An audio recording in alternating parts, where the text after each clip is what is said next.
समय चाहिँ संसद विघटन गरेपछि चाहिँ एक खालको यो राजनीतिक उतार चढाव भएको छ। अब के होला, राजनीतिक आफूलाई मुलुकको भन्ने जस्तो देखिएको छ।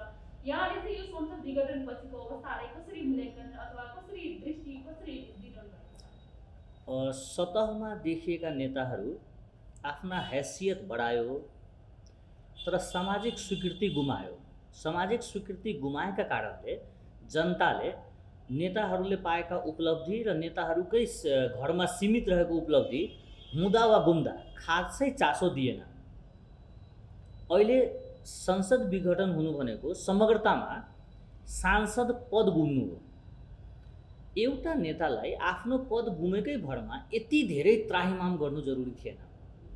नेता जनताको बीचमा जान 24 घण्टा तयार हुनुपर्छ।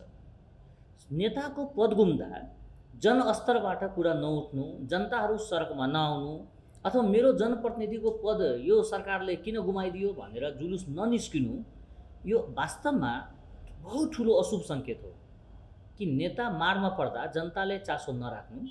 यसको अर्थ के हो भने नेपालमा जनताको लागि राजनीति भएको छैन रहेछ, जनतासँगै राजनीति भएको रहेछ।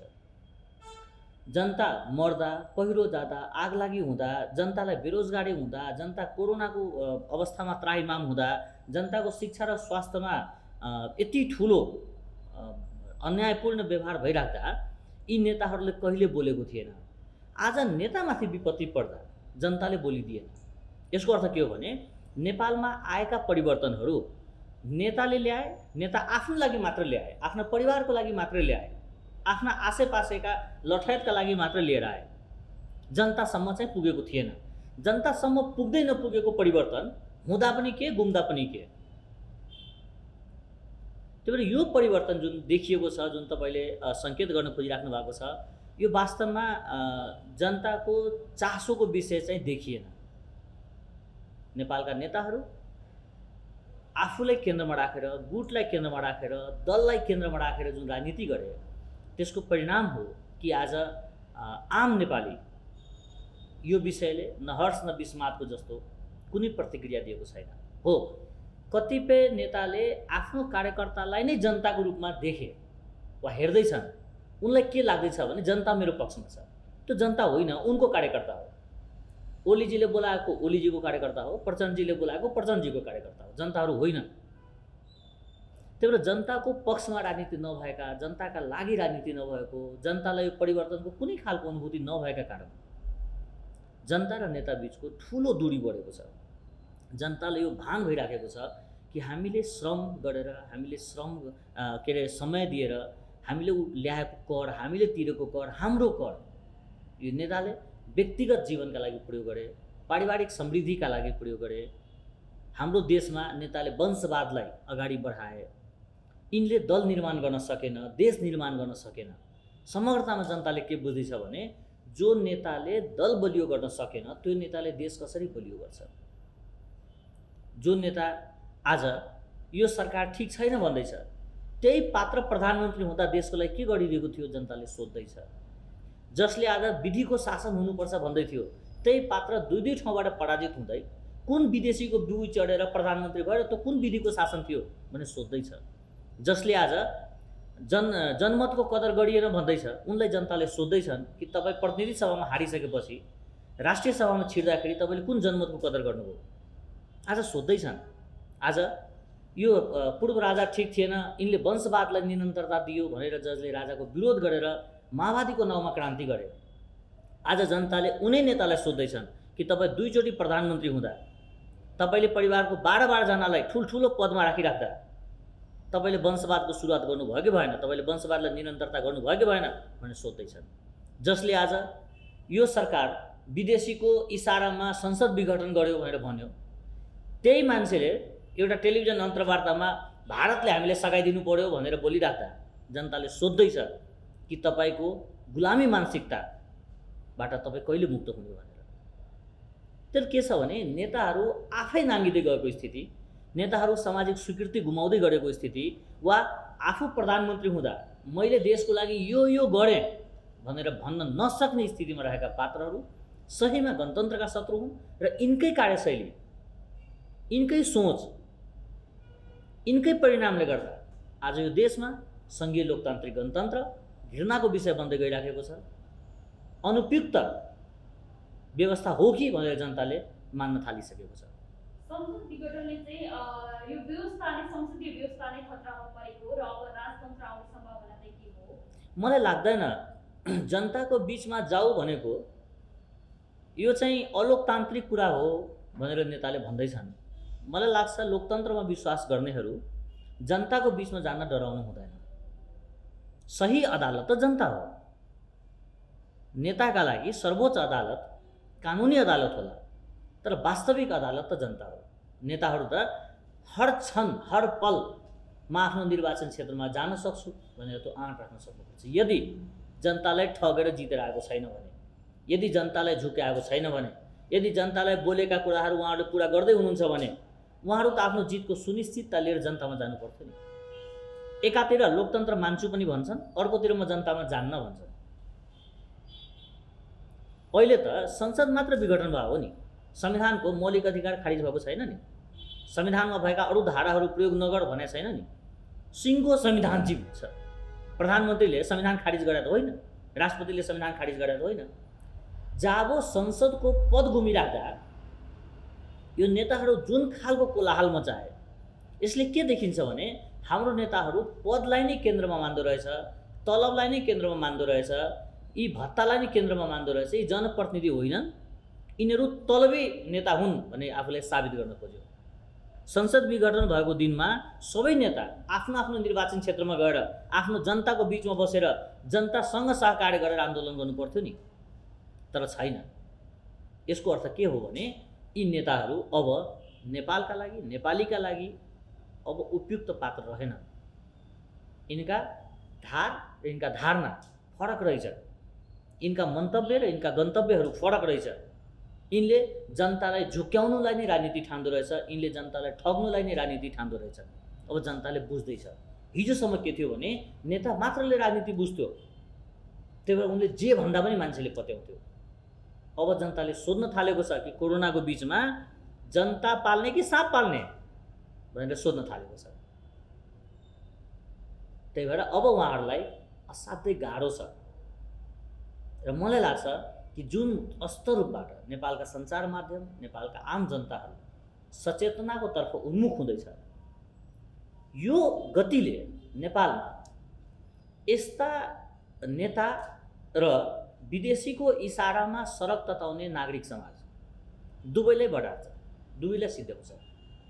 त्यसो भयो अहिलेको आवश्यकता चाहिँ संसद विघटन देखिएको थियो? मलाई लाग्दैन। मेरो बुझाइ के हो भने संसद विघटन राजनीतिक कर्म हो। संसद विघटन हुँदैमा संविधान सिद्धिन्छ, संसद विघटन हुँदैमा जनता सिद्धियो, संसद विघटन हुँदैमा सारा उपलब्धि सिद्धियो भन्ने मेरो मान्यता होइन। संसद विघटन हुँदा पद मात्रै सिद्धेको, अरू केही सिद्धेको होइन। यदि नेता सक्षम छ भने जनताको बिचमा गएर त्योभन्दा बढी सिटमा विजित भएर आफ्नो हैसियत देखाउन सक्नुपर्छ। मेरो जागिर गयो भन्दैमा देशै गएको त होइन नि। तर संसद विघटन भनेको मान्यजीहरूको तलब रोक्या हो, राजनीति गर्न रोक्या होइन, जनतामा जान रोक्या होइन, सेवा गर्न रोकेको होइन।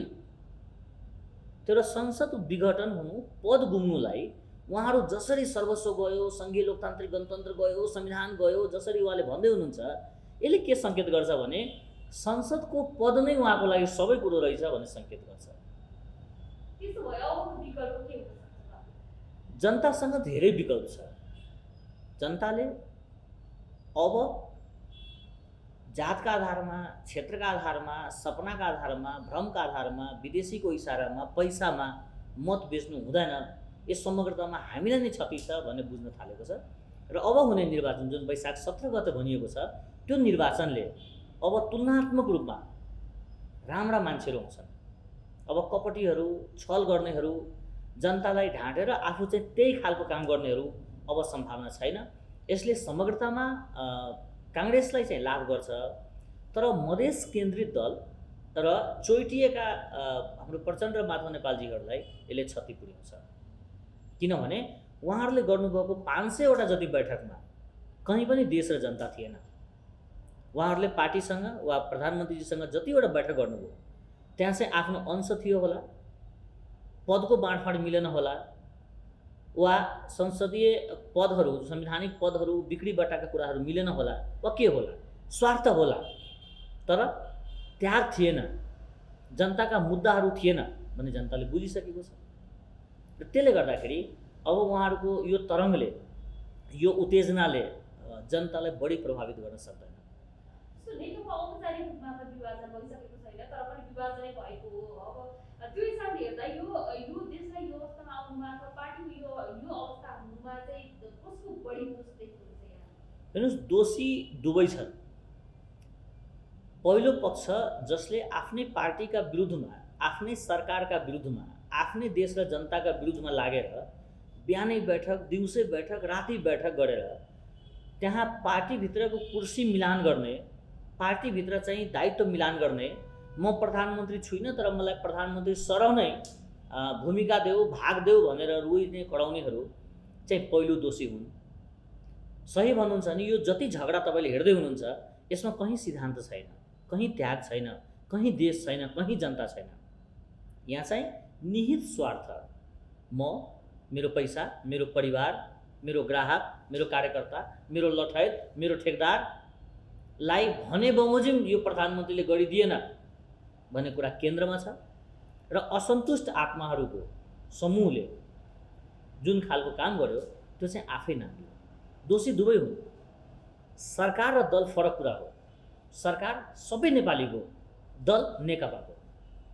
त्यही भएर त्यो दलले जनताका लागि काम गर्न दिएन भने क्षति सिङ्गै पार्टीको हुन्छ। यो जम्मा 4 जनाको क्षति होइन, यो पार्टीमा आस्था राख्ने हरेक व्यक्तिको लागि साझा क्षति हो।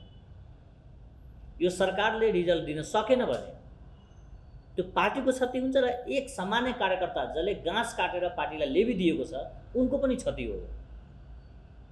तर जुन खालको यो नेताहरूले काम गरे, यो नेताले आफ्नो गुट मात्रै डुबाएन, दलप्रतिको आस्था पनि डुबायो, यो व्यवस्थाप्रतिको आस्था पनि डुबायो र 2/3 सरकार हुँदा पनि जनताकोले के गर्न नसक्ने रहेछ भनेर भाव जनताको मनमा ल्याइदिएर गणतन्त्रप्रतिको विश्वास पनि डुबायो। त्यही भएर यी व्यवस्थाकै लागि यिनीहरू दोषी हुन्। र मलाई के लाग्छ भने यदि यही गतिमा उहाँहरू अगाडि बढ्नुभयो भने वैशाखपछि जनताहरूले उहाँलाई दण्डित गर्छ। अब जस्तो यो संविधान भनौँ, यो संसद विघटन चाहिँ असंवैधानिक हो भनेर धेरै वकिलहरूको वकालत पनि गरेको छ, सडक पनि आवाज उठिरहेको छ। यहाँले चाहिँ कसरी हेर्नुहुन्छ? त्यो चाहिँ संविधानमै छैन, उल्लेख प्रधानमन्त्रीले संसद विघटन गर्ने अधिकारै छैन भन्ने खालका टिप्पणी भइरहेका छन्। कसरी हेर्नुभएको छ त्यसलाई चाहिँ? ज्योतिषहरूले मान्छेको भाग्य हातमा लेखेको हुन्छ भन्छन्, तर भाग्य त उनको पनि हुँदो होला नि जसको हात हुँदैन। विश्वमा धेरै यस्ता देश छन् जहाँ संविधानै छैन। संविधान भनेको शब्द बमोजिम मात्रै हिँड्ने कुरा होइन। संविधान जनताको आवश्यकता, जनताको भावना, जनताको भविष्यमा आधारित भएर बढ्ने हो, देशकाल परिस्थिति अनुसार अगाडि बढ्ने हो। त्यही भएर यो संविधानको विषय सर्वोच्च अदालतमा विचाराधीन रहेकोले मैले बोल्दिनँ त्यस विषयमा। तर मेरो बुझाइ के हो भने सर्वोच्च अदालतलाई प्रभावित गर्ने गरी, मुद्दालाई प्रभावित गर्ने गरी सडकमा आन्दोलन गर्नु, त्यो मुद्दालाई प्रभावित गर्ने र त्यो सर्वोच्चका न्यायाधीशहरू योग्य छैनन्, म चाहिँ योग्य थिएँ भनेर 4 जना पूर्व प्रधान न्यायाधीशहरू सर्वोच्च अदालतको गरिमा, त्यसको विश्वासमाथि नै प्रश्न उठ्ने गरी उनलाई गाइडलाइन दिनु, यो त राम्रो होइन नि। 4 जना पूर्व प्रधान न्यायाधीशलाई यो सर्वोच्च अदालत सक्षमहरू छैनन्, यिनलाई हामीले गाइडलाइन दिनुपर्छ भनेर जुन एउटा विज्ञप्ति भने के निकालिदिनु भएको थियो, त्यसले चाहिँ सर्वोच्च अदालतमाथि पूर्व प्रधान न्यायाधीशकै नै विश्वास नरहेको सङ्केत देखियो। यो त राम्रो थिएन। अदालतलाई प्रभावित हुने गरी सभा, जुलुस, गोष्ठी, वक्तव्यबाजी गर्नु हुँदैन भन्ने कुरा नेपालका पूर्व प्रधानमन्त्रीहरूलाई थाहा छैन भनेको यो कस्तो लज्जाको विषय हो। भोलि कुनै एउटा बलात्कारको मुद्दा होला र नेपालभरिका बलात्कारीहरू सडकमा आइदियो, आन्दोलन गर्यो भने के त्यसले न्याय पाउने हो? त्यसलाई मुक्ति गरिदिने हो? होइन नि। अदालत कानुन बमोजिम हिँड्छ र उहाँहरूलाई अदालतमाथि विश्वास गर्न सिक्नुपर्छ। अदालतलाई धम्क्याउने, अदालतलाई प्रभावित गर्ने, यो अदालत सक्षम छैन भनेर पूर्व प्रधान न्यायाधीशहरूलाई प्रत्यक्ष वा परोक्ष रूपमा विज्ञप्ति निकाल्न लगाउने वा निकाल्ने, यसले के देखिन्छ भने नेपालको न्यायको संस्थामाथि उहाँहरूको यो तहको अविश्वास यो चाहिँ राम्रो होइन। त्यही भएर सर्वोच्च अदालतमाथि मेरो विश्वास छ र मलाई लाग्छ सर्वोच्च अदालतले देश र जनताको भविष्यलाई केन्द्रमा राखेर कानुन बमोजिम नै निर्णय गर्छ।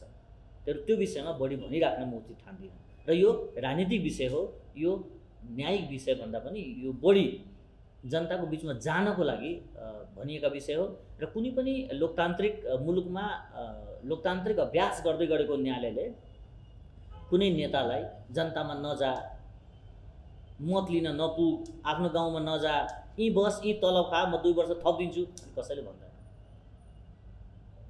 प्रजातन्त्रमा विश्वास गर्नेहरू जनतामा जान 24 घण्टा तयार हुन्छन् र त्यसका लागि न्यायपालिका, कार्यपालिका, पत्रकारिता कसैले पनि अवरोध गर्दैन। अब अन्त्यमा जस्तो मधेसवादी दलको भूमिकालाई हुन त संसद विघटनपछि विरोध पनि भइरहेका छन् मधेसवादी दलको तर्फबाट, तर पनि यहाँले चाहिँ त्यो अवधिमा अथवा चाहिँ उनीहरूको यो अब मधेस केन्द्रित दल भनिएका छन् उनीहरूको त्यहाँको भूमिका कसरी नियालिरहनु पर्छ?